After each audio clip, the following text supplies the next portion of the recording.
ಈ ವರ್ಷ second PUC ಬಂದಿರೋಂಥ students ಅಂದರೆ 2026 ಮುಂದಿನ ವರ್ಷ ಮಾರ್ಚಲ್ಲೋ ಅಥವಾ ಫೆಬ್ರವರಿಲೋ ಫೈನಲ್ ಬೋರ್ಡ್ ಎಕ್ಸಾಮ್ ಕೊಡ್ತಾ ಇರೋವಂಥ ಸ್ಟೂಡೆಂಟ್ಸ್ಗೆ ಇವಾಗ ಏನಪ್ಪ ಅಂದರೆ ನಿಮಗೆಲ್ಲ ಗೊತ್ತಿರುತ್ತೆ ಏನು ನಿಮ್ಮ ಫಸ್ಟ್ ರೌಂಡ್ ಟೆಸ್ಟ್ ಆಗಿರ್ಬೋದು, ಸೆಕೆಂಡ್ ರೌಂಡ್ ಟೆಸ್ಟ್ ಆಗಿರ್ಬೋದು, ಮಿಡ್ ಟರ್ಮ್ ಎಕ್ಸಾಮಿನೇಷನ್ ಆಗಿರ್ಬೋದು, ಎಲ್ಲ ಬೋರ್ಡಿಂದನೇ ನಡೆಯೋದು. ಕರೆಕ್ಟಾ?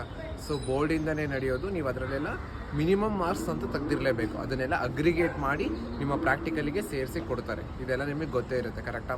ಆಮೇಲಿಂದ ನೀವು ಅಟೆಂಡೆನ್ಸು ಕೂಡ 80% ಮೇಲೆ ಮೇಂಟೈನ್ ಮಾಡ್ಕೊಂಡಿರಬೇಕು. ಯಾಕಂದರೆ ಇಲ್ಲಾಂದರೆ ಬೋರ್ಡ್ ಎಕ್ಸಾಮ್ಗೆ ಎಲಿಜಿಬಿಲಿಟಿ ಸಿಗೋದಿಲ್ಲ.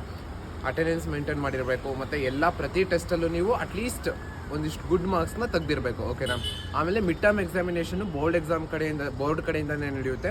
ಅದರಲ್ಲೂ ನೀವು ಮಾರ್ಕ್ಸ್ ಚೆನ್ನಾಗಿ ತೆಗೆದಿರಬೇಕು. ಮತ್ತು ಫೈನಲ್ ಎಕ್ಸಾಮಲ್ಲಿ ಮತ್ತೆ ಪ್ರಾಕ್ಟಿಕಲ್ ಬರುತ್ತೆ, ಮತ್ತು ಫೈನಲ್ ಎಕ್ಸಾಮ್ ಇರುತ್ತೆ. ಮತ್ತು ಸೈನ್ಸ್ ಸ್ಟೂಡೆಂಟ್ಸ್ ಆದರೆ competitive, KCET, NEET, JEE, so ಈ ಥರ ಎಷ್ಟೊಂದು ಎಲ್ಲ ನೀವು ಈ ಇಯರೇ ಮ್ಯಾನೇಜ್ ಮಾಡಬೇಕಾಗುತ್ತೆ. ಕರೆಕ್ಟಾಗಿ ಒಂದು ವರ್ಷದಲ್ಲಿ.